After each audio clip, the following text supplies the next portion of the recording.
Summer is supposed to be a time of fun, relaxation, and enjoying all sorts of events like going to the beach, taking in parades and carnivals, and going on vacation, right? But for kids with sensory processing disorder, it can be a season full of stress and challenge, right? In fact, for many families, this is when they first recognize the signs of sensory issues in their children or child, noticing they're easily overwhelmed in big crowds and with loud noises. They can't handle transitions well. And overall, they struggle to stay calm and regulated in the hot summer month.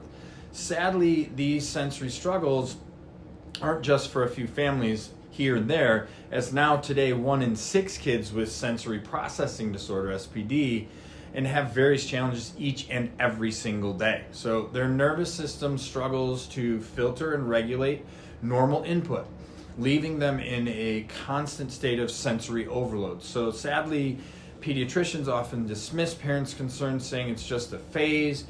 But the truth is, early intervention is crucial for children with SPD to thrive. And even more importantly, those interventions must address the root cause of sensory processing disorder, not just recommend workarounds that may be helpful, but not sustainable. So my name is Dr. Matt Dirkse, and I specialize in neurologically focused pediatric and family chiropractic care.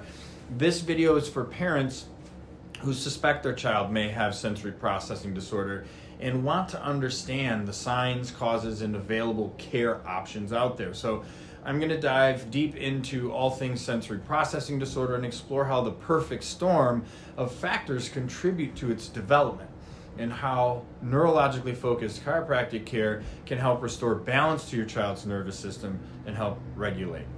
So like we mentioned before, sensory processing disorder affects a staggering 1 in 6 kids, so with numbers continually rising. Despite this prevalence, SPD is frequently overlooked or misunderstood by a lot of healthcare providers.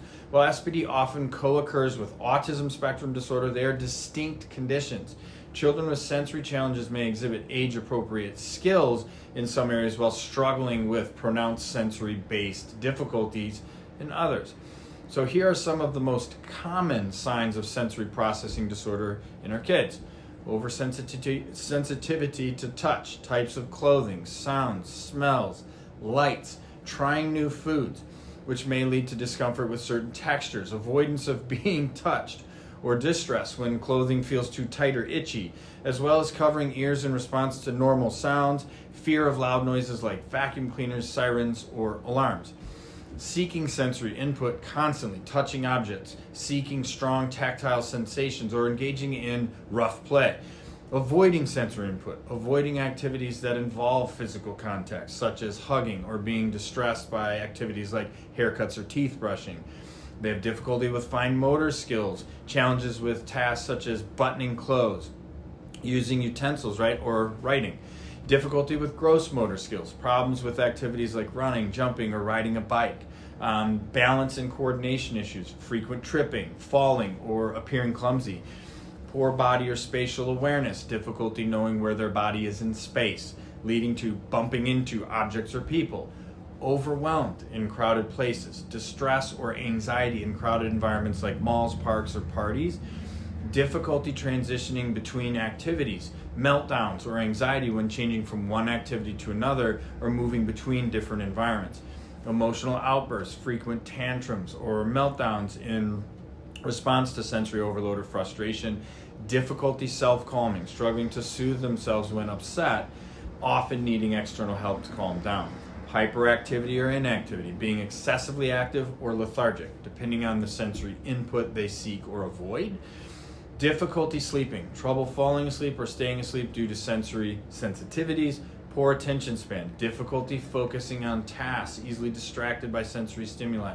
Repetitive behaviors, engaging in repetitive motions or actions as a way to self-soothe or manage sensory input. So what's really going on with the nervous system in SPD?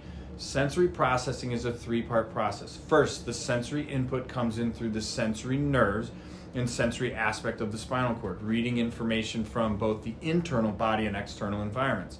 Second, The brain and central nervous system must process or interpret sensory information and determine what is important to pay attention to and react to, and what is not important and should be filtered out or essentially ignored. Third, the brain and nervous system have send and what are called actions or impulses out the various parts of the brain and body to react and respond to the incoming sensory input.